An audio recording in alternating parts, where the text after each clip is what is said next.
Hello, beautiful souls. How are you guys?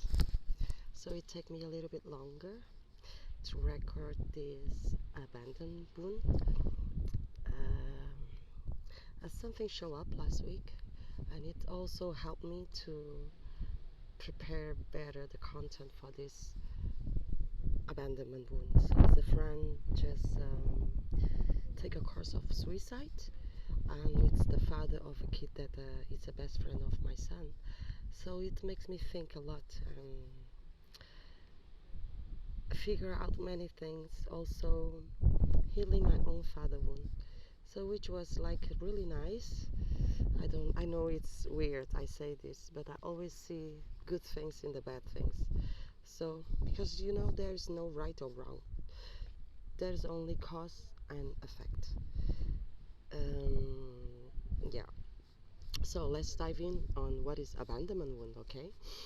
First of all, in the abandonment wound, there is quite a few characteristic wounds, which we will talk about it one by one on the next following videos.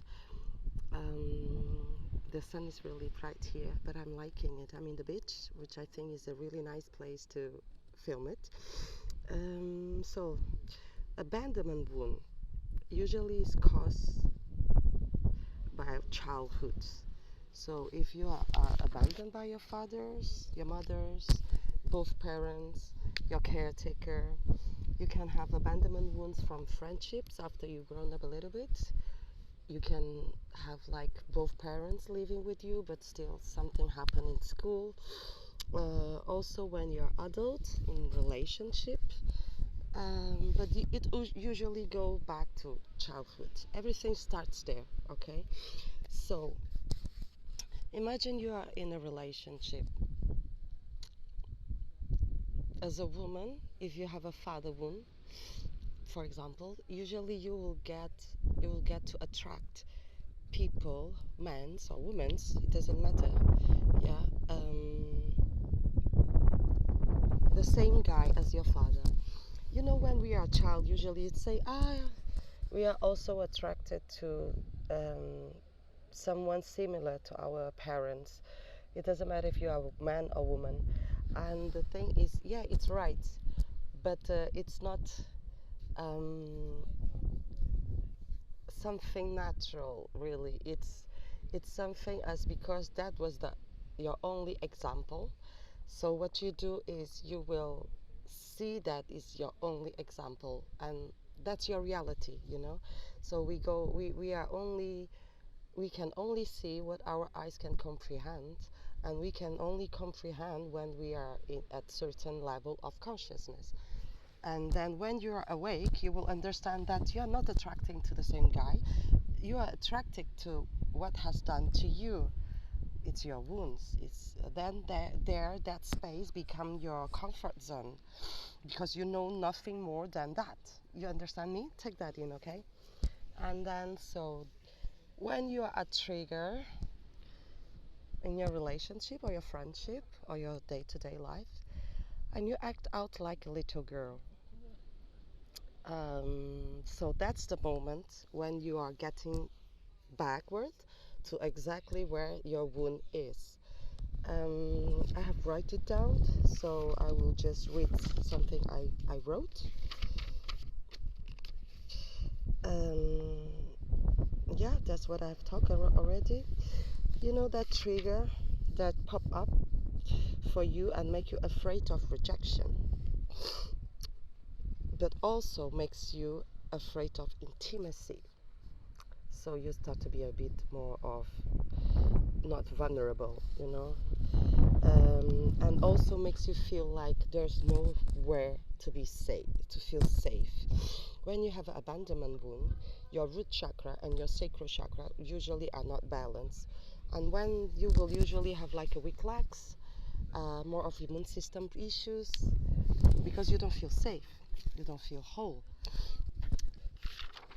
And in order for us to feel safe, let me put it here. So where am I? Also, when you have an abandonment wound and you don't feel safe, you act out like a little girl. Why you act out like a little girl? Because when you are younger, your emotions and your life, your reality are not validated. A lot of people, this is also a rejection and abandonment one. A lot of people, a lot of their father will say, oh, you are too much, don't act like that, don't cry like that. This is like your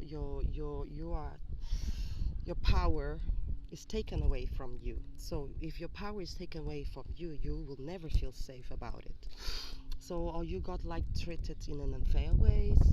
We are a child, or our emotion, like I said, is mirror in a negative way. It's not validated. What happens is you feel your power is constantly taken away from you, and you feel you're being overpowered from people that are bigger than you. So they will say, don't act like that, don't act like this, don't cry in here, don't shout, don't act out, you know. Oh, you're having a tantrum. Our emotion is not validating because our caretakers, they don't know how to deal with it. They don't know how to deal with it because their emotion wasn't validated when they were a child. So that's what happened. And then,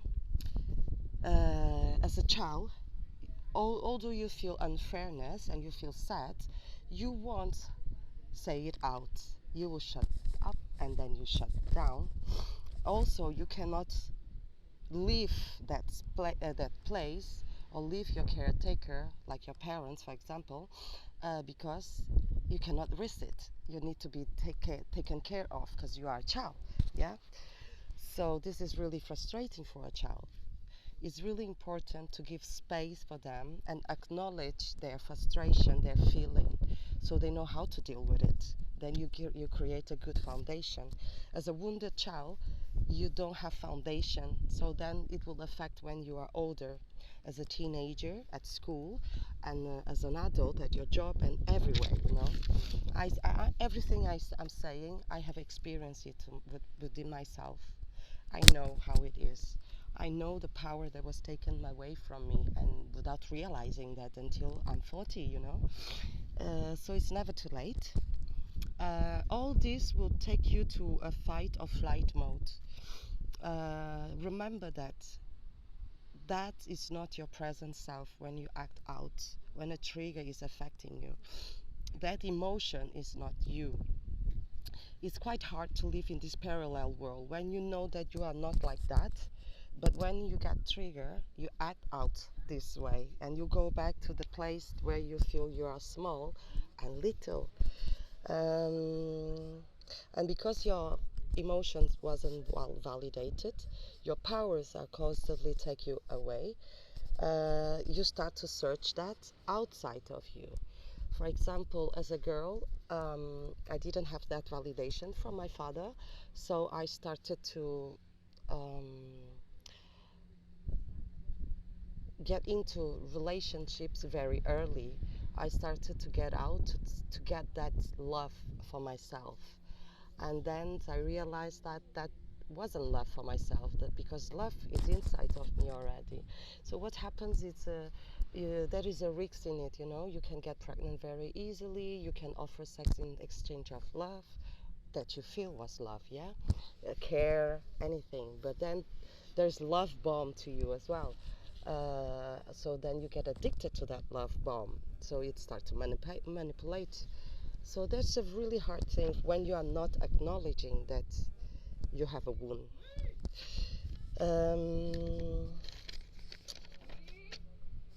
Also, you struggles in relationship. At the first argument, you will act out because it will take you to the place of the abandonment wound. You will feel that you are not enough. You will feel you are not good enough. It will lead to unworthiness. Then when all this is triggering you, you will act out against reacting from an unconscious way. This is the fuel of a relationship sabotaging.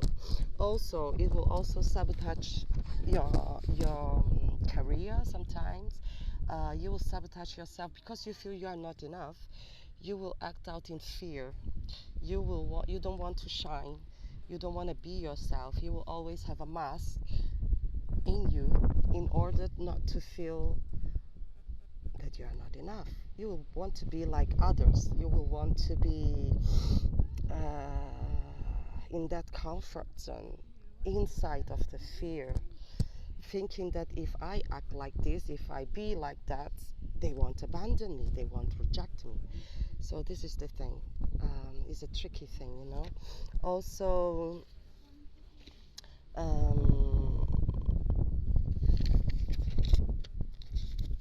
it takes me a long time to prepare this as well, because abandonment wound is very personal to me. My father and my mother, they separate when I was 3 to 5, I can't recall. And I have father, mother and sister in that moment. And because they split, both me and my sister, we were splitted too. I went to live in my grandma's house from my father, and she went to live in my grandpa, which is from my mother. So we got splitted.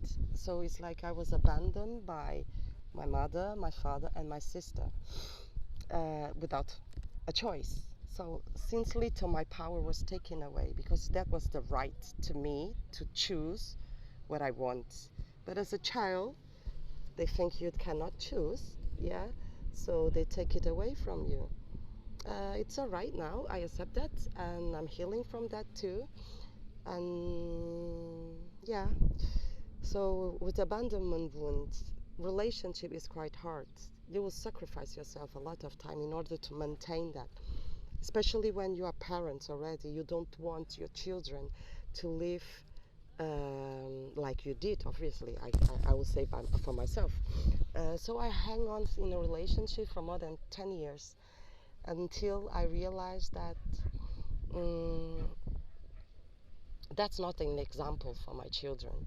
I rather be a single mom and be healthy mentally, physically and emotionally, to show my children what are boundaries, what are self-love, and what is a relationship that can be example for them. Not like arguing, not like no affection. That's horrid, you know. So I realized that I wasn't even liking myself, because my mind was full of negative thoughts. And yeah, when you have a really strong abandonment wound and rejection wounds, you end up rejecting yourself and abandon yourself. And then it leads to a betrayal wounds. So this is like a big pot of issues that you need to sort out, heal them. Healing process is like an onion, peeling layer by layer. And then it's also like the onion that it will make you cry sometimes, all the times. But crying is part of it, and it's the way to release it. I know people doesn't like to talk about shadow, doesn't like to talk about wounding. They don't want to face it. They rather stay on the comfort zone, which, to be honest, is not comfort at all. Facing all of it has been really, really, really liberating and healthy to me. And I'm happy that I see more and more people doing so, but I say all the people around me, they are avoiding it. So when you avoid your wounds, avoid your real feelings, you are actually avoiding your true self. So you are actually preventing yourself to be able to be in your true essence. And as I am doing the healing, I discover so many beautiful things in me that I knew that they were there, but I couldn't actually use them because my ego, my wounded child, would actually sabotage me. So that's why there is ups and downs a lot. Also, when you have abandoned wound and rejection wounds, you reject yourself, you fear of your potential, you fear of your true power. I'll be really honest with you. When you face those shit, you really get to know the real self, and it's amazing. So I will finish this. It's already 15 minutes. I don't know if you will have the patience to watch this until the end. Yeah, on the next video I will talk about father wounds. this one is really tricky to me because I just faced it during this week. Like I said, a friend of mine just died, and he's a father, and this click a lot of wounds inside me, and to face it and see it and had a journey with myself and my inner child, which was really liberating because I got to understand that the abandonment was necessary for him. I wouldn't do it that way. But what really pissed me off was I attracted a person exactly like him and absent, It's like it makes me feel very lonely during our relationship. And I learned a lot, very much, obviously. I honor that. Yeah, yesterday I wake up from that. And if you want any exercise to check out your inner self, please comment below the video. Yes, that's it, and I'll send it out to you. Also, if you want a one-on-one coaching, just to talk and understand, because I do an exercise called to talk to me so you can hear yourself. You can pop up in the comment as well to say, yes, I want it, and I will send you a message and we can chat from there. Namaste, naked souls. Here is raw root. I'm real. Bye bye. Have a nice day.